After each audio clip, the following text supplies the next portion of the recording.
fato, existe um fator chamado maioridade penal. E as leis vão de acordo com isso. A sociedade evolui de acordo com as leis evoluem de acordo com a sociedade. Em muitos países, como Bélgica, onde os menores iriam cometendo crimes, as leis precisavam ser mudadas, se tornando, diminuindo a maioridade penal ou apenas estipulando uma idade padrão. Sim, sobre o tráfico dos afins. Uma coisa que, alguns casos, vários casos, é que sempre onde tem tráfico de droga, tem um menor envolvido. É inadmissível que o menor fique 12 horas por dia ao lado de traficante vendendo droga. O traficante não obriga ele faz porque quer. Tendo 16, 17 anos é tráfico de drogas, causa milhares de mortes ao ano. É fora de questão ele ser obrigado. A lei faz quem quer, na verdade, né? A Bélgica, por exemplo, já baixou a maioridade penal para 16 anos.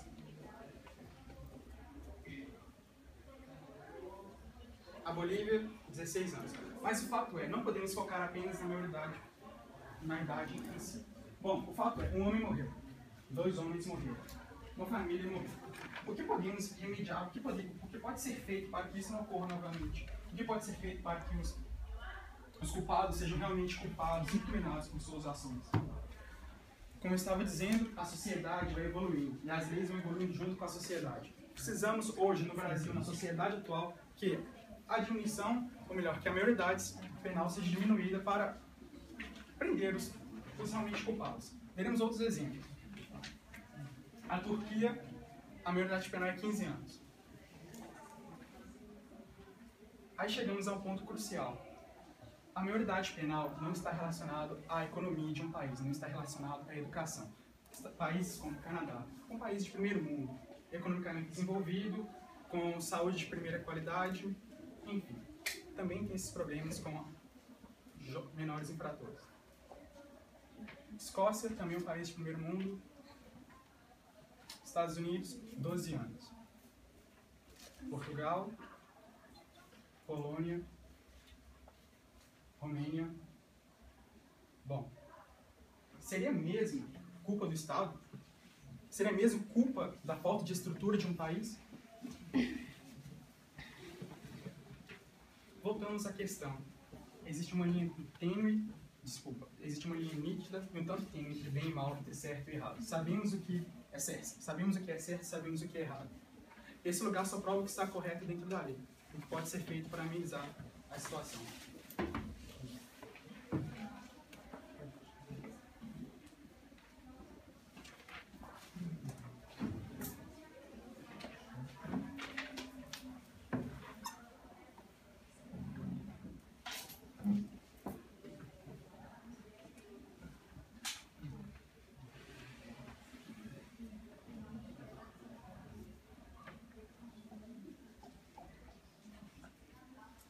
Bom, eu creio que todos aqui têm idade superior a 16 anos. E também tenho absoluta certeza que todos aqui sabem distinguir o certo do errado. Todos aqui sabem distinguir que tirar a vida de alguém é crime hediondo, é crime pesado, deixa órfãos, deixa famílias destruídas e etc. Bom, o projeto de lei. Do que se trata o projeto de lei? Prevê a redução da maioridade penal de 18 para 16 anos apenas para crimes hediondos. Mas o que é o crime hediondo? Hediondo significa algo horrível, repugnante e repulsivo. Ou seja, um crime hediondo é aquele de extrema gravidade, um crime pesado. Artigo 1 da lei de número 8.702 de 1990. São considerados hediondos os seguintes crimes: homicídio, quando praticado em atividade típica de grupo de extermínio; latrocínio, extorsão qualificada pela morte; extorsão mediante sequestro em forma qualificada; estupro e estupro de vulnerável. Morre ciclista esfaqueado na lagoa, na zona sul do Rio. Eu creio que todo mundo aqui ficou sabendo dessa história do médico que foi esfaqueado lá justamente na orla de uma lagoa, lá na zona sul do Rio, onde dois menores foram assaltar esse médico, só que esse médico reagiu e aí acabou sendo esfaqueado brutalmente e violentamente. Menor é suspeito de matar bebê e esfaquear a mãe e filha no Tocantins. E agora eu lhe pergunto, um jovem que mata um bebê, a mãe e a sua filha, realmente ele não sabe o que está fazendo? Será realmente que o culpado disso aí é o Estado? Menor mata ex-namorada, filma... Não. Menor mata conhecido a pedradas e por causa de tênis. Menor ataca homem com chute e pedradas. Adolescente teria matado a mãe por causa de tarefas domésticas. Menor de idade assassina pai de família em frente à filha de 7 anos. Eu quero dar ênfase nessa aqui, ó. Menor mata ex-namorada, filma crime e divulga imagens nas redes sociais. Bom, o crime foi cometido um dia antes dele ter completado de 18 anos. Pelo ECA, pelo Estatuto da Criança e do Adolescente, um menor, quando comete um crime grave, para no máximo até 3 anos de reclusão. Ou seja, ele foi condenado a 3 anos de prisão. Só que há um porém. Se o crime tivesse acontecido um dia depois, caso ele tivesse sido condenado como um adulto, de acordo com a lei, ele teria pegado 30 anos de prisão por homicídio, muitas vezes qualificado. E agora eu lhe pergunto, vocês acham justo esse cidadão ficar 3 anos na prisão justamente por ser menor, por ser incapaz? Pois se ele fosse considerado um adulto, tivesse cometido o crime com 18 anos, ficaria 30 anos na prisão por um crime hediondo, um crime pesado de extrema gravidade, que fere os próprios direitos humanos do nosso. Bom, um argumento muito usado, porque é contra a redução, é que o Estado e que a sociedade não gera oportunidades para jovens pobres se desenvolverem na vida. Vou dar duas pessoas. Vou tomar como exemplo um jovem negro, pobre, morador de periferia, que sua mãe é viciada, seu pai sumiu no mundo. E Thompson Vitor, pobre, morador de periferia, filha de catadora de lixo. Ambos os dois pobres. Mas há uma questão aqui. Ele não escolheu o caminho do crime. Este menor aqui não vai ser afetado pela redução. Por quê? Porque há 2 caminhos a ser trilhados. O do crime. Outro é da vida certa, vida justa, vida ética. Esse menor que a sua mãe pegava livros na rua, em lixos, para ele ir se estudar. Ou seja, ele não tinha a menor condição de ter uma vida digna, mas só que ele teve. Ele foi atrás, ele correu e passou em primeiro lugar geral no IFRN. 89% da população brasileira apoia a redução. Um Estado democrático de direito deve fazer as vontades do povo, porque o poder emana do povo. Ou seja, se 89% da população brasileira é a favor, não tem por que discutir não ser. O custo que um menor infrator gera ao Estado, ou seja, o governo. O menor infrator, mensalmente, ele consome ao Estado 9,6 salários mínimos, ou seja, R$ 7.580. O adulto infrator consome ao Estado 2,8 salários mínimos, ou seja, R$ 2.238. Anualmente, os nossos queridos incapazes custam ao Estado 115,4 salários mínimos, quase R$100 mil por cada menor preso. O adulto infrator consome ao Estado 34 salários mínimos, quase 30 mil reais. Agora eu lhe pergunto, quem vocês acham que paga essa conta? Os menores infratores? Nós. Ou seja, nós estamos pagando para eles nos roubarem, nós estamos para eles nos matarem. Qual é o problema aqui? Então, qual seria a solução? Realmente, pegar esses jovens e jogar na prisão não resolve 100% do problema. Realmente, isso é fato. Qual é a raiz do problema? É investir em educação. Investir na educação dos jovens desde os primeiros anos de idade. Ou seja, é a partir do momento que o jovem entra na escola, sempre está ali auxiliando e dando suporte para evitar que ele escolha o caminho do crime. Investimento nas escolas para uma melhor infraestrutura. Que eu fiquei sabendo que em vários lugares, tanto de BH quanto do Brasil, de escolas que estão sendo fechadas por falta de aluno. A cada esquina existe uma escola pública. Que se é de qualidade, está longe de si, mas está lá. Ou seja, e é de graça, é para todos. Isso é para o rico, para o pobre e também para aquele que fala, não, eu quero ter a vida fácil. Por quê? Ou seja, que tem escola? Tem, mas cadê os alunos para irem estudar? Onde estão? Adotar métodos de aprendizagem que criem interesse nos jovens para com os estudos.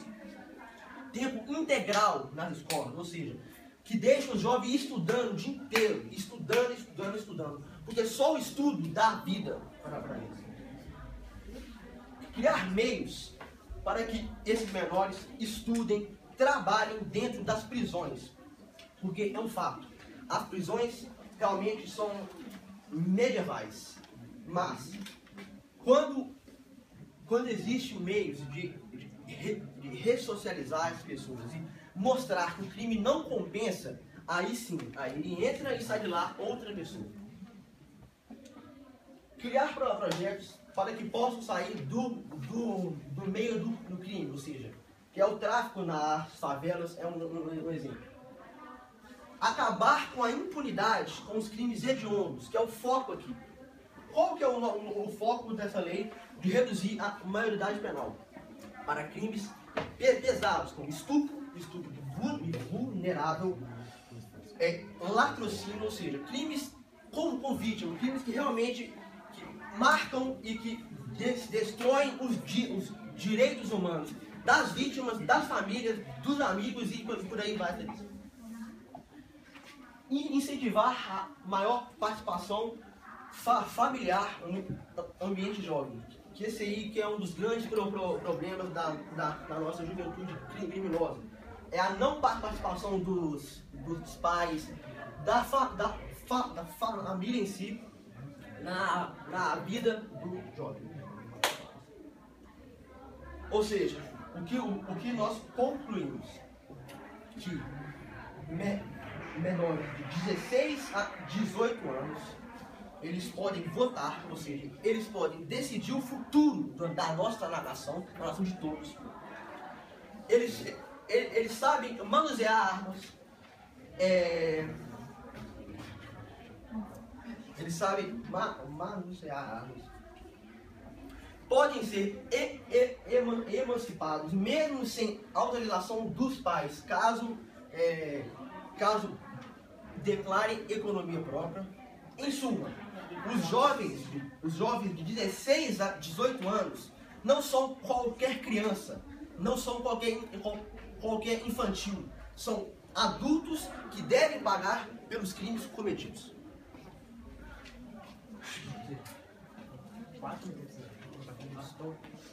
Eu vou dar um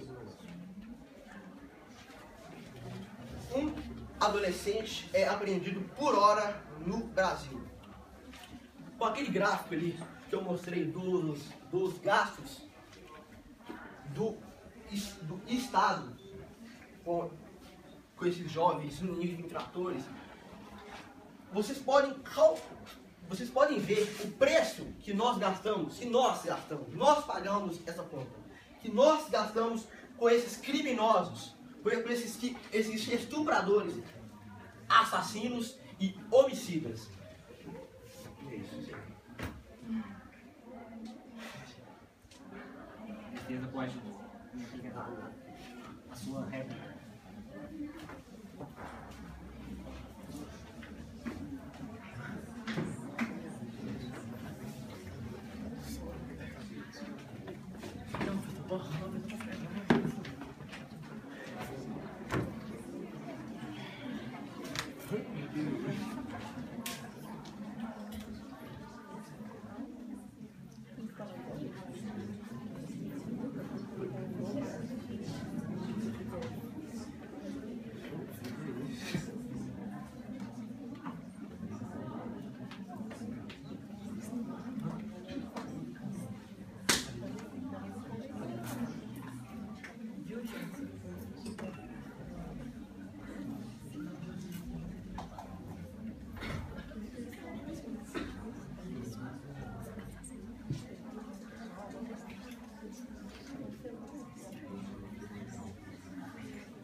Muito bom.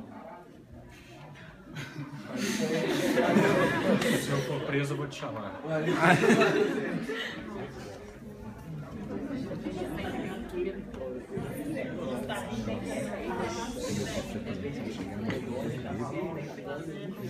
Bom, como eles disseram anteriormente, eles mostraram fotos dos países mais desenvolvidos, são que tem a maioridade mais reduzida. Eu acho que vocês têm que lembrar que aqui é o Brasil. Lá, eles investem na educação, no trabalho e nos esportes para os jovens que estão na vida do crime. Aqui, nosso sistema penitenciário é assim. Passa, por favor.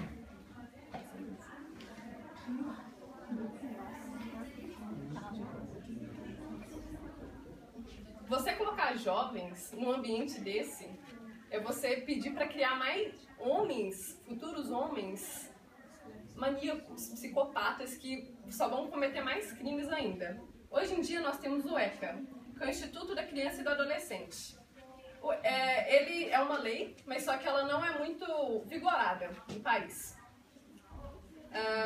No ECA, o jovem, né, que cometeu um crime hediondo, ele vai pagar 3 anos lá estudando, trabalhando, mas só que isso não é muito... Eles não seguem à risca isso.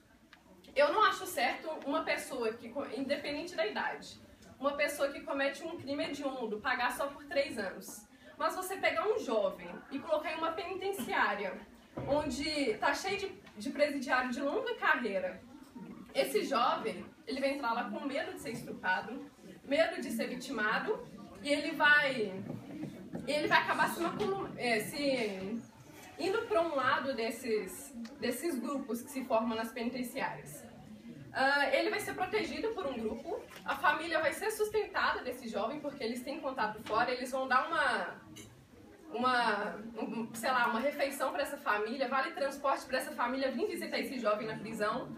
Ou seja, quando esse jovem sair da prisão, ele já vai estar devendo alguma coisa para esses presos que deveram ele. Ele vai estar com a ficha suja de presidiário. Como que esse jovem vai conseguir um emprego? como que esse jovem vai conseguir viver uma vida normal? E sem falar que esses que estavam presos, que irão sair, vão cobrar tudo, toda essa proteção que eles tiveram em cima dele. Então, para ele poder conseguir trabalhar, conseguir entrar numa vida normal, de novo, vai ser muito difícil. E isso é comprovado em dados. 70% dos jovens que participam do ECA ou de qualquer instituição que incentiva na educação, que é o fundamental. Todo mundo sabe, gente, educação é fundamental. Uma pessoa que estuda tem outra cabeça, ela conhece o mundo. Então, se você investir em educação, em esportes, em tudo... Perdi o raciocínio. Tá. A criança vira outra coisa, o jovem vira outra coisa. Na prisão ele não vai ter essa oportunidade. Então, ele saindo de lá, dificilmente ele vai ter uma vida de sucesso, ele vai conseguir se levantar, ele vai continuar lá naquele negócio fácil, aquela coisa do dia a dia, de roubar um, matar outro. Então, essa não é a alternativa. E os dados é que 70% dos jovens que entram no ECA, eles são recuperados. Agora, no sistema carcerário, que é isso, 30% apenas são recuperados. Reduzir a maioridade penal não vai reduzir a violência. O adolescente que está com sua mente em formação, ele sendo levado para penitenciário, um ambiente onde ele pode sofrer diversos tipos de abusos, isso com certeza só vai fazer com que ele saia de lá pior do que ele entrou. É fato que a redução da maioridade penal vai tratar do efeito e não da causa. O adolescente marginalizado, ele não surge do acaso. Ele é vítima de um Estado cheio de injustiça social. Para o Estado, é mais fácil prender do que educar. Como eles fizeram na primeira cena, a Jéssica, né, que era como se fosse o marginal, ela pegou e falou assim que os jovens tinham tudo e ela não tinha nada. Não tinha nada, não tinha educação e sabe lá família. Então já está explícito por que ela estava nessa vida, né? E eu quero mostrar um vídeo para vocês.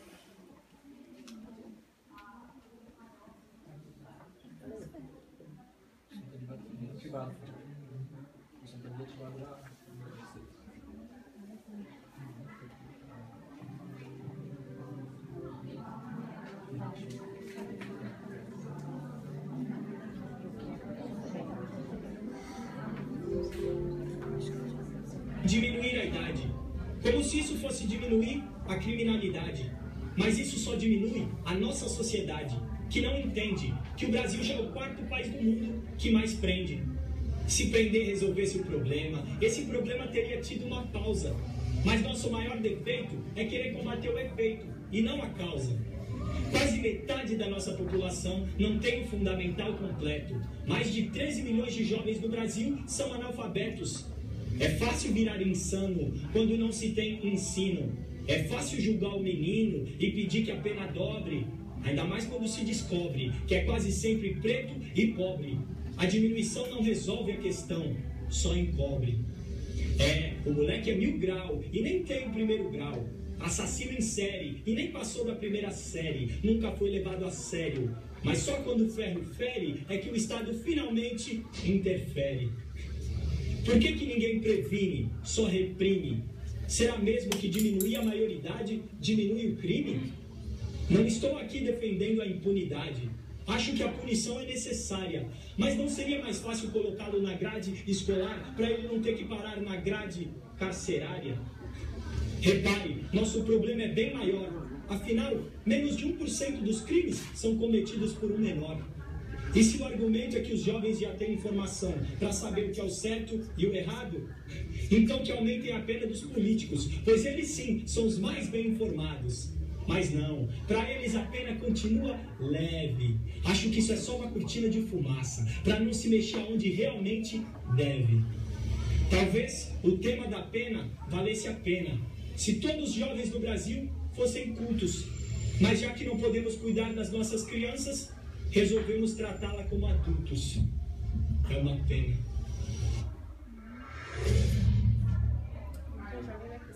A educação jaz, porque ninguém faz jus ao poder do giz. Os educadores sozinhos não podem...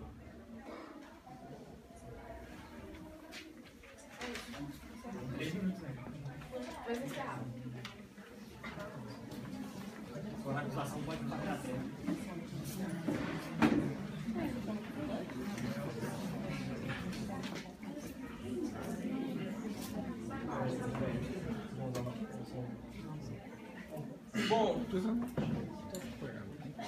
Bom, sim, esse é o Brasil.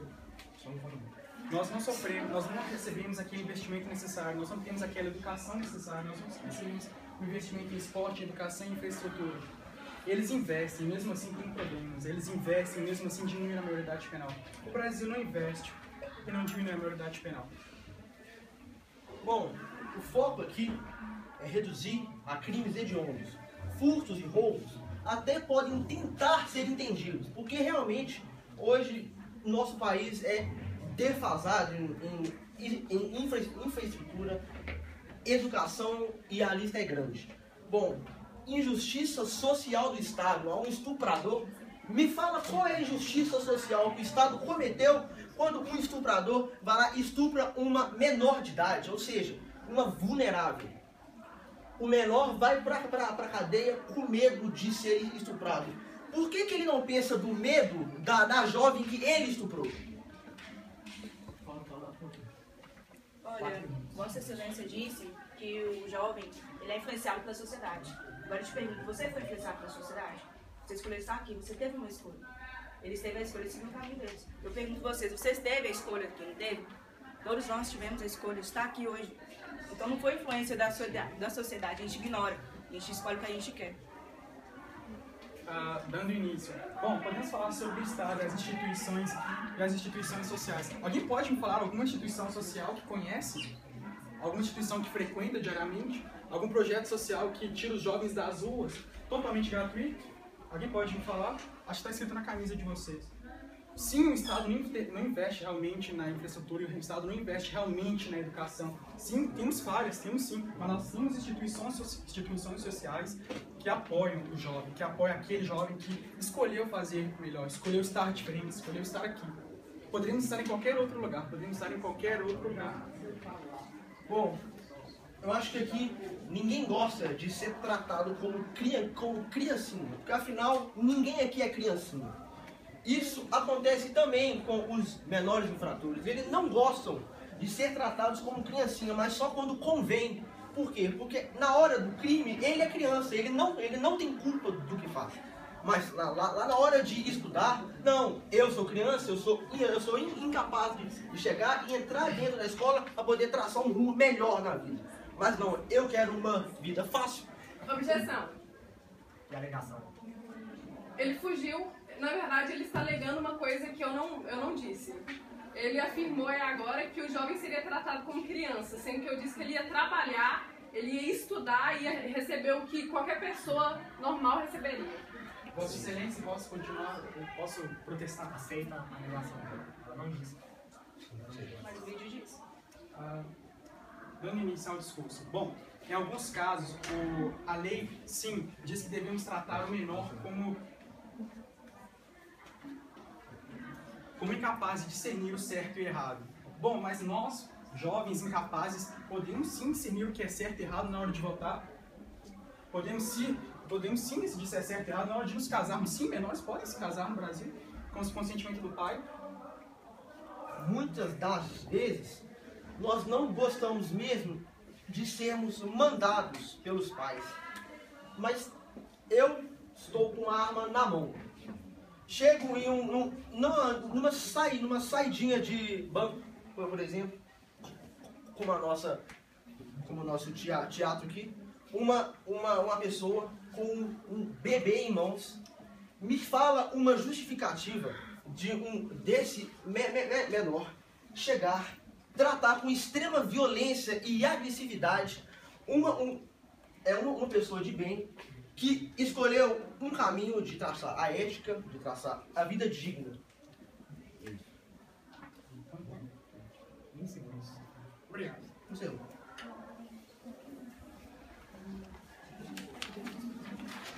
A defesa, se estiver preparada, pode vir fazer sua apresentação. Vocês pedem os 3 minutos? 3 minutos de pausa.